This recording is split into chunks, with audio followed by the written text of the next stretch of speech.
Mes chers frères et sœurs, dimanche passé, nous avons réfléchi ensemble sur ce que le roi Salomon, fils du roi David, dit dans l'Ecclésiaste au chapitre 1, verset 9. Ce qui a été, c'est ce qui sera. Et ce qui s'est fait, c'est ce qui se fera. Il n'y a rien de nouveau sous le soleil. Aujourd'hui, je vous invite à considérer dans le même livre de l'Ecclésiaste, le chapitre 12, versets 1 à 9, correspondant dans d'autres versions au chapitre 11, versets 9 et 10, jusqu'au chapitre 12, verset 7. Retenons pour notre méditation le chapitre 12, verset 1, ou, selon d'autres versions, verset 3. Mais souviens-toi de ton Créateur pendant les jours de ta jeunesse, avant que les jours mauvais arrivent et que les années s'approchent où tu diras « je n'y prends point de plaisir ».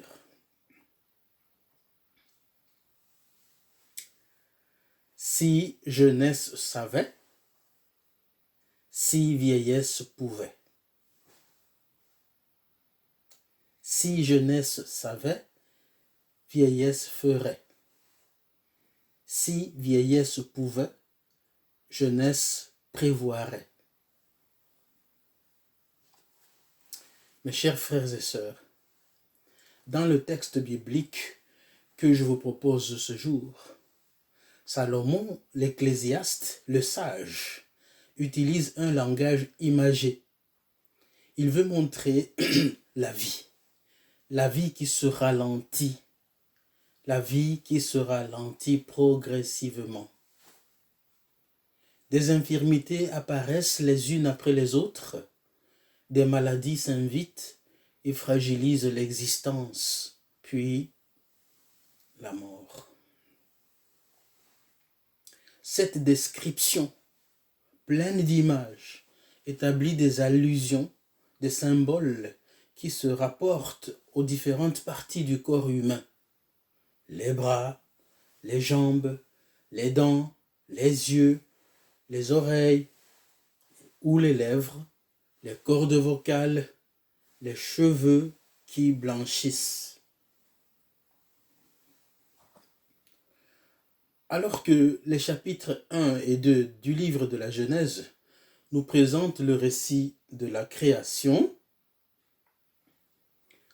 ce texte de l'Ecclésiaste semble être un récit à l'opposé, qu'on peut qualifier de décréation.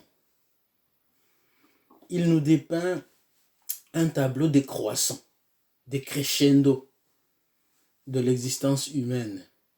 En effet, la création, c'est quoi?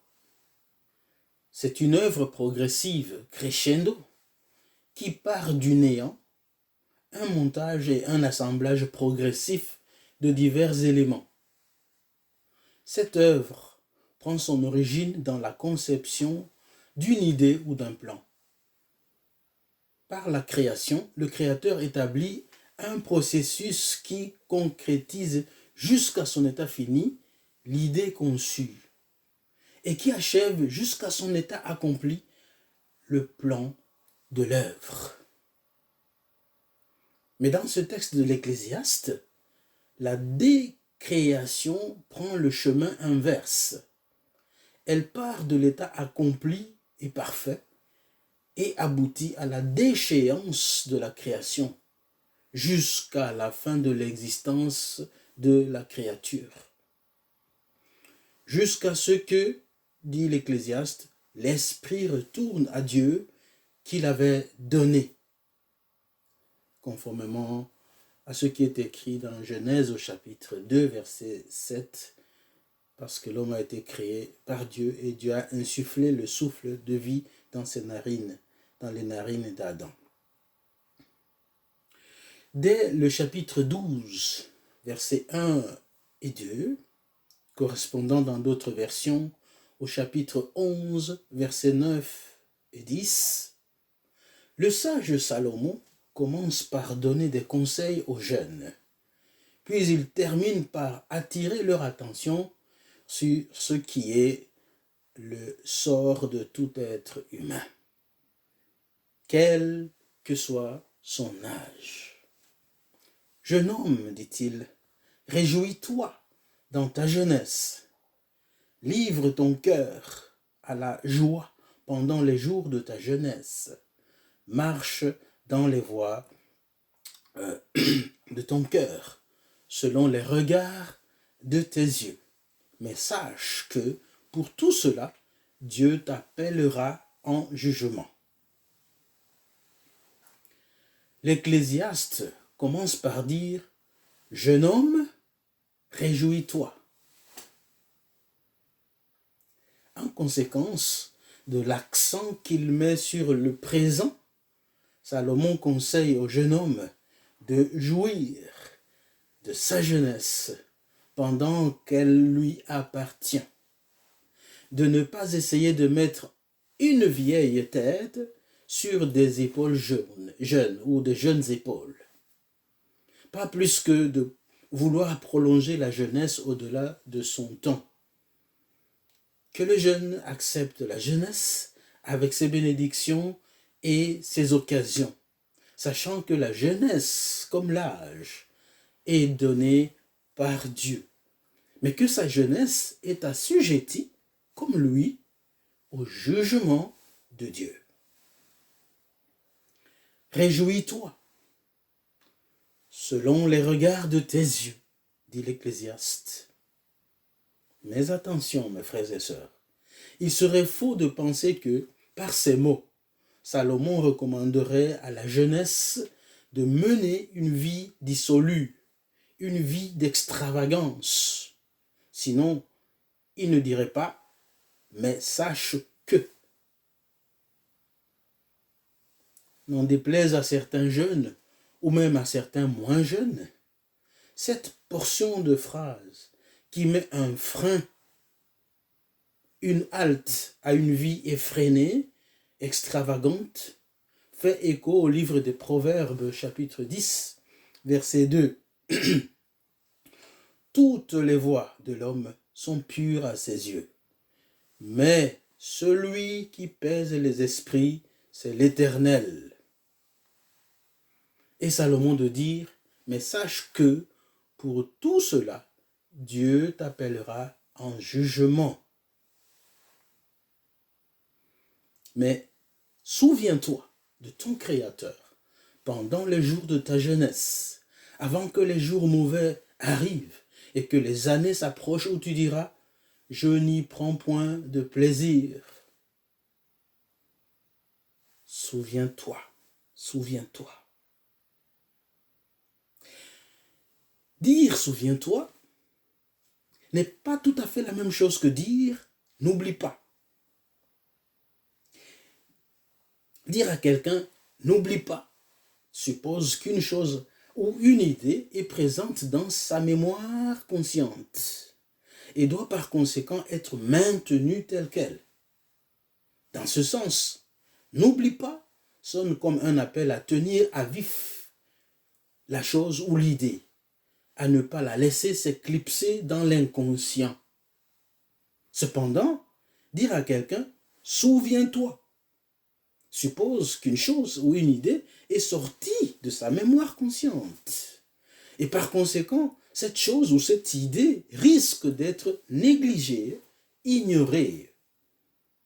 Dans ce sens, souviens-toi sonne comme un appel à réveiller la mémoire qui dort à ce propos. L'Ecclésiaste met donc en évidence le danger selon lequel la mémoire des jeunes et même des moins jeunes risque de s'endormir. Souviens-toi. Littéralement en hébreu, c'est souviens-toi maintenant. Mes chers frères et sœurs, par ces mots, souviens-toi maintenant et non pas tu te souviendras demain. L'Ecclésiaste rappelle aux jeunes et à nous tous aujourd'hui que l'être humain est une créature qui, dans un espace donné, appartient au temps. Et le temps dont il doit jouir, c'est le présent, le maintenant.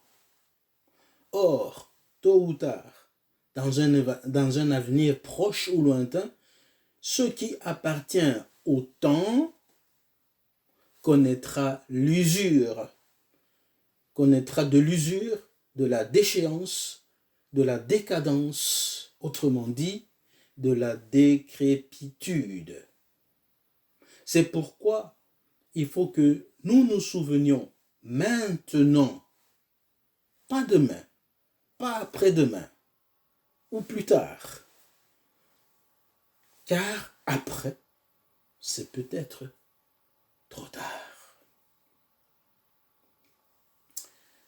L'Ecclésiaste recommande fortement et franchement aux jeunes de reconnaître, même dans la jeunesse, cet état de créature qui est le nôtre, commun à tout humain. Il l'appelle donc à reconnaître cette déchéance certaine dans l'époque où elle est moins apparente à ses yeux, où la vie, la belle vie, semble durer toujours, comme un beau ciel d'été sans nuages. C'est avec cette idée présente à l'esprit qu'un jeune peut comprendre parfaitement la jeunesse et en jouir. Le problème de la jeunesse, si préoccupant à notre époque, dans une grande mesure, naît d'une erreur de perspective. Souvent, les jeunes, et même des moins jeunes,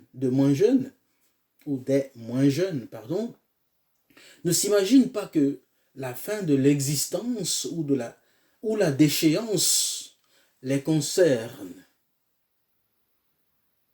Ils pensent que ça n'arrive qu'aux autres. Alors cela leur ouvre la voie à toutes sortes de folies.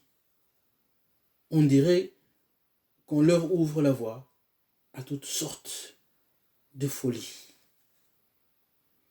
Mais souviens-toi de ton Créateur, dit l'Ecclésiaste.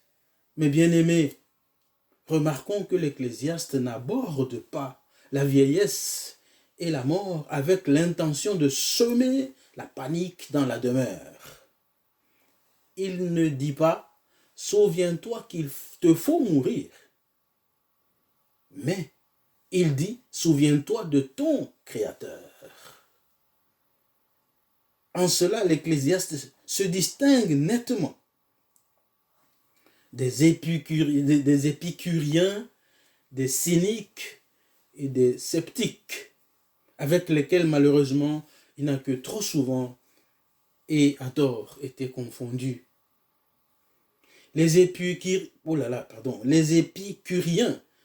ce sont des sensuels, des voluptueux,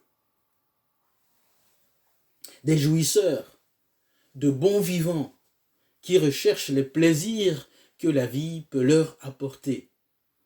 Ils ont pour devise « carpe diem », c'est-à-dire jouir, profiter de l'instant présent. Des cyniques, quant à eux, se moquent des conventions, des principes moraux. Ils ignorent volontairement les convenances et le savoir-vivre. Ils ont une conduite et des propos insolents, éloignés de la morale.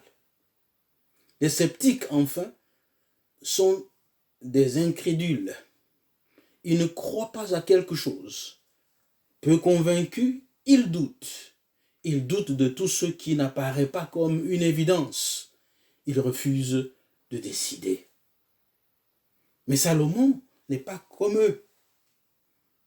Il n'est ni négatif ni morose. Il est plutôt positif, réaliste, prévoyant. C'est comme s'il nous présentait un air de musique, non pas sur un mode mineur, mais en mode majeur. Rappelons donc qu'il ne dit pas « souviens-toi qu'il te faut mourir », mais il dit « souviens-toi de ton Créateur ». Alors que la mort nous conduit à notre finitude, le Créateur, lui, est vivant éternellement. Nous souvenir de notre Créateur, c'est donc nous rapprocher en permanence de celui qui a et qui donne la vie éternelle. Puisque nous nous souvenons de Dieu, nous pouvons donc jouir intelligemment de notre vie et en profiter à fond.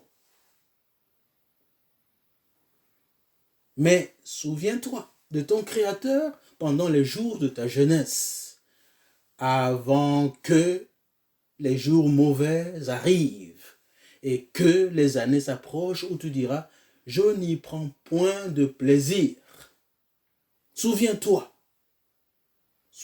de ton Créateur avant que ne viennent les jours du déclin et le moment où tu diras « je n'ai plus de plaisir à vivre ». Voyons maintenant, mes frères et sœurs, un peu plus de près le sens des images que Salomon utilise pour souligner le délabrement et la dégradation de la vie. Ces images, que nous pouvons regrouper en 4 séries, ne sont pas évidentes à comprendre, mais plusieurs commentateurs s'accordent sur ce qui suit. Première série d'images.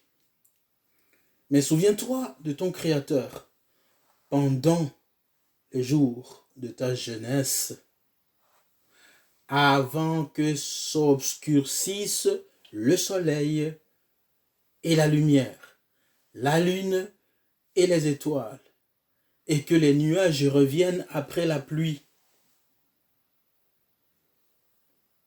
Mes bien-aimés, ici, c'est l'orage. La venue de l'orage peut suggérer l'approche de la mort en général, ou plus particulièrement la décadence des facultés internes. Qui parmi nous est à l'abri de cela? Deuxième série d'images. Mais souviens-toi de ton Créateur avant que les nuages reviennent après la pluie, temps où les gardiens de la maison, c'est-à-dire les mains, tremblent, où les hommes forts, c'est-à-dire les jambes, se courbent, où celles qui moulent, ou les meunières, c'est-à-dire les dents, s'arrêtent parce qu'elles sont diminuées, elles sont peu nombreuses. Ou ceux qui regardent par les fenêtres, c'est-à-dire les yeux, sont obscurcis. Ou les 2 battants de la porte, c'est-à-dire les oreilles ou les lèvres, se ferment sur la rue quand ça baisse le bruit de la meule. Quand ça baisse le bruit de la meule, c'est-à-dire l'ouïe s'affaiblit.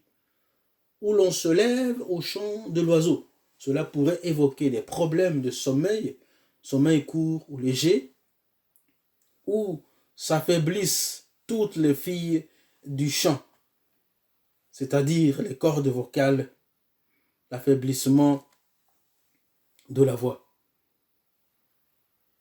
Mes frères et sœurs, c'est l'affaiblissement des organes corporels. Qui de nous est à l'abri de ces choses-là?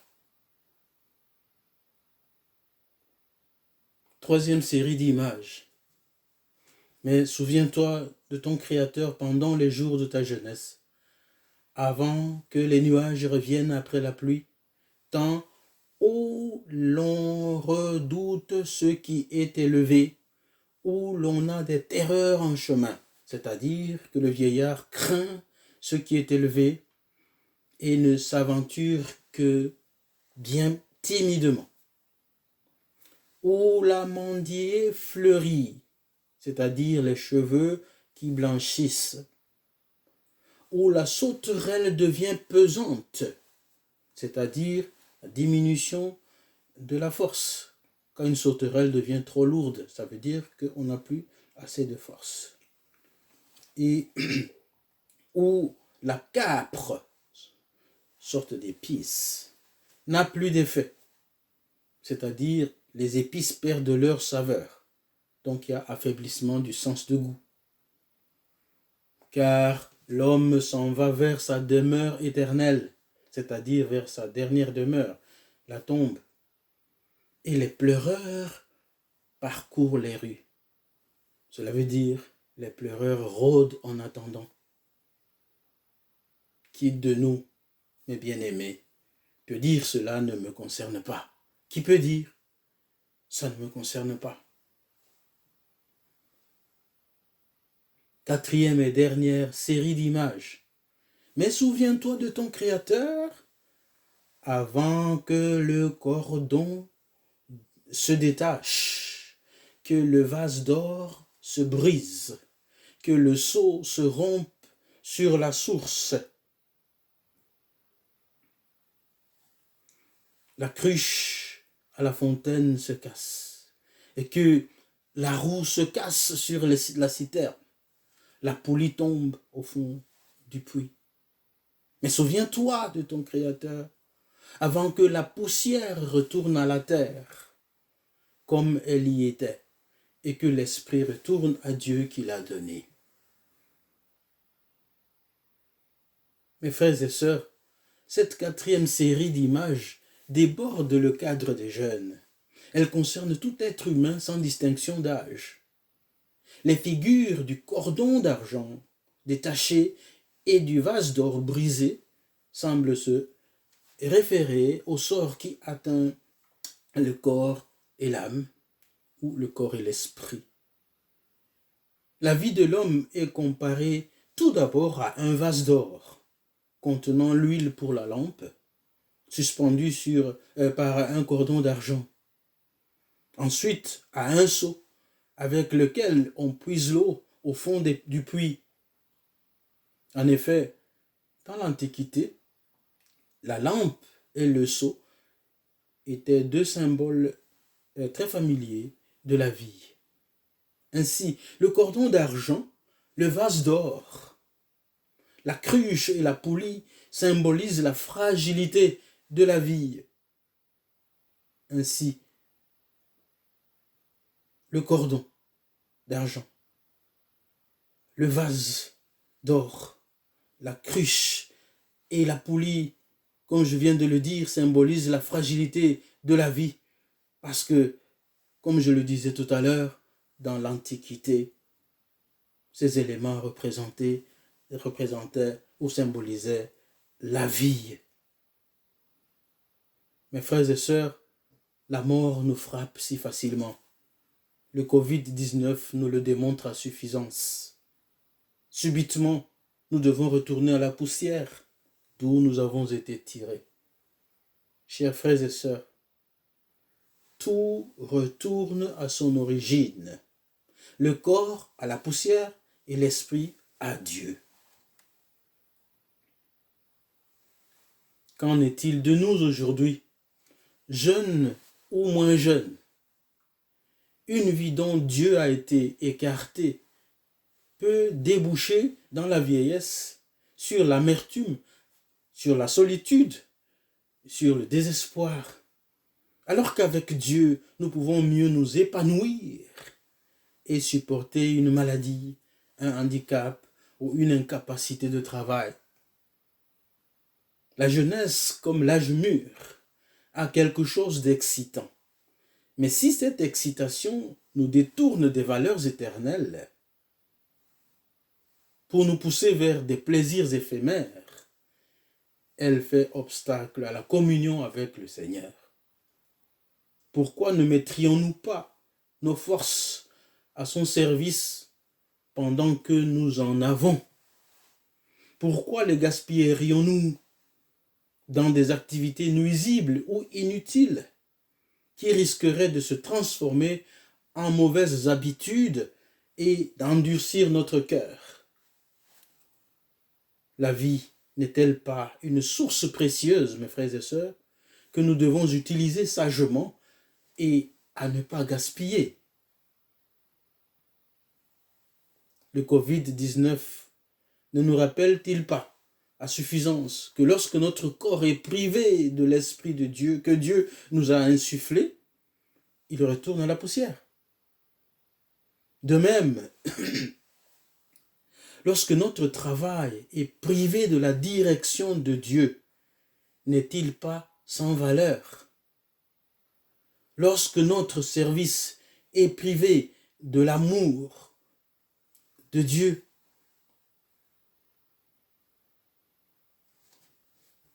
n'est-il pas sans valeur? N'est-il pas inutile?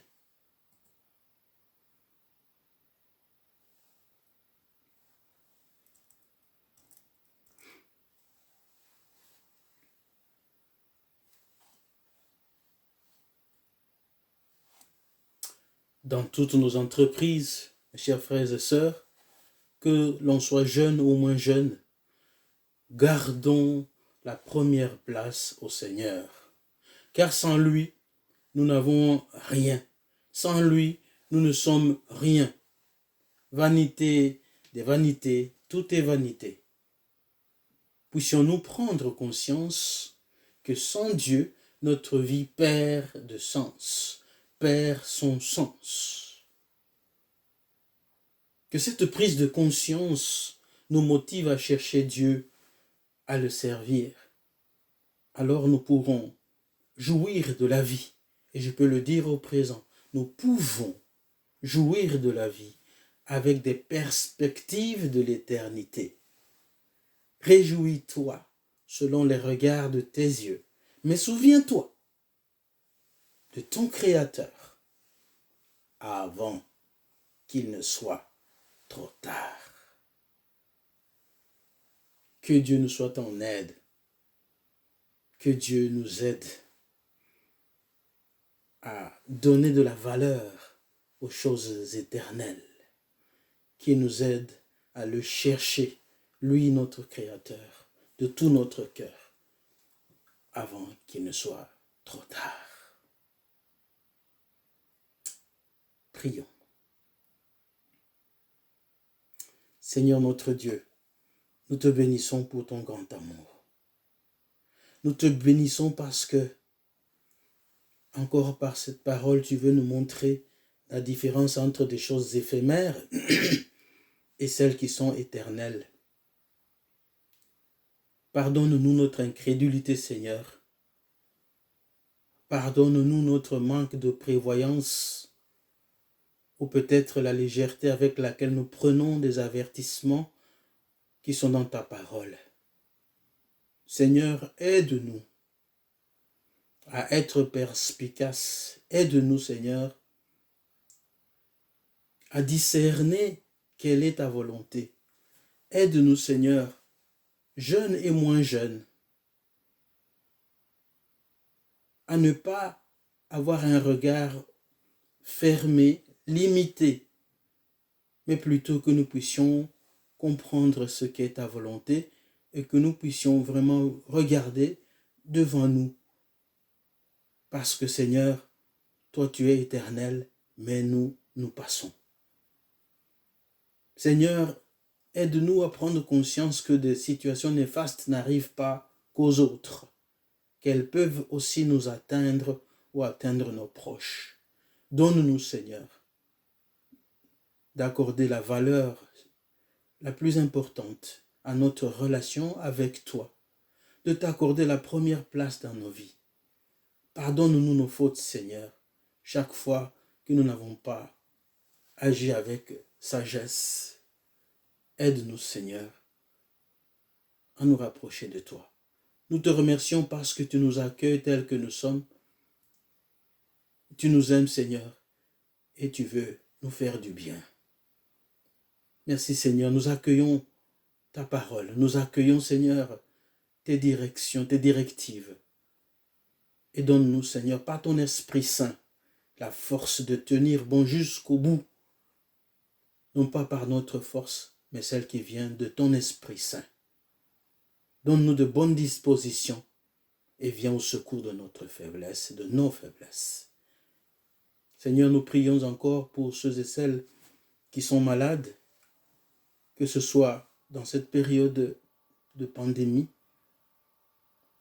que ce soit à cause du coronavirus, le Covid-19, ou que ce soit pour d'autres maladies. Nous prions, Seigneur, que tu puisses étendre ta main sur chacun d'entre eux et que tu les guérisses. Bénis nos frères et sœurs, membres de notre Église, qui sont peu bien. Étends ta main sur eux, Seigneur. Nous prions pour Marc, pour Rachel, pour Armand. Nous prions aussi, Seigneur, pour Micheline, pour André et pour d'autres frères et sœurs qui sont peu bien. Merci d'étendre ta main aussi sur les personnes avancées en âge.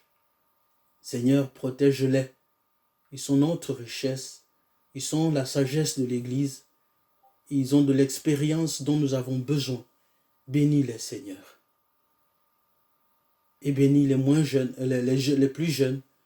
Sois avec eux. Donne-leur la sagesse et la prévenance et des perspectives qui tendent à te voir en premier. Bénis les enfants, Seigneur. Et bénis les moniteurs, monitrices de l'école du dimanche. Bénis les anciens, les diacres et diaconesses. Bénis chacun, Seigneur, dans la sphère d'activité au sein de l'Église. Bénis ceux et celles qui animent la louange. Bénis chacun d'entre nous, Seigneur, que ce soit pour les travaux de l'Église. Nous prions, Seigneur, pour toute l'équipe et particulièrement pour Michel Jacobs. Seigneur, sois avec lui. Donne-lui la force physique aussi et morale et mentale et spirituelle en toutes choses. Mais toute l'équipe, Seigneur, qui gère les travaux dans notre Église, bénis chacun et chacune. Seigneur, en cette période où nous sommes confinés, merci déjà pour le fait qu'on commence à sortir un petit peu, mais nous prions que tu puisses encore être avec nos familles, les enfants, les parents, les adultes et les petits. Seigneur, sois avec nous et protège-nous afin qu'il n'y ait pas de rebond de cette maladie parmi nous, par ta grâce. Non pas que nous en sommes dignes, mais seulement nous demandons ta faveur, ta grâce, Seigneur. Nous prions pour tous les pays à travers le monde frappés par cette épidémie, cette pandémie. Seigneur, par ta grâce, touche, protège et guéris. Merci encore de bénir ceux et celles qui sont en première ligne pour combattre cette épidémie, cette pandémie. Sois avec chacun et chacune. Merci Seigneur d'agir. Nous te bénissons Seigneur parce que tu es là et tu agis au-delà de tout ce que nous pouvons imaginer et penser. Nous prions pour ceux et celles qui ne te connaissent pas à travers le monde. Ici à Braine-l'Alleud, à Braine-le-Château et ailleurs, en Belgique et ailleurs. Seigneur, nous prions que tu puisses toucher leur cœur et que tu leur donnes à réfléchir, à se souvenir de toi avant qu'il ne soit trop tard. Qu'ils soient jeunes ou moins jeunes. Donne-leur à méditer sur cette maladie qui nous est tombée dessus et qui nous révèle combien davantage notre vie est très éphémère. Donne-leur, Seigneur, à réfléchir sur leur relation avec toi. Agis, Seigneur, au nom de Jésus. Sauve par ta grâce. Affermis ceux et celles qui passent par des moments difficiles et de découragement. Guéris, aide, Seigneur. Merci d'être aussi avec les étudiantes et les étudiants, les élèves, dans cette période de fin d'année, pendant la session. Sois avec chacun d'entre eux. Accorde-leur ta grâce. Merci Seigneur d'exaucer nos prières et de nous accorder encore tes bénédictions. Que l'Éternel nous soit en aide. Que l'Éternel te bénisse et te garde. Que l'Éternel fasse briller son visage sur toi et t'accorde sa grâce. Que l'Éternel se tourne vers toi et te donne la paix, à toi et aux tiens, au loin et au près, dès maintenant et dans les jours à venir. Au nom du Père et du Fils et du Saint-Esprit. Amen. Bon dimanche à tous et à toutes.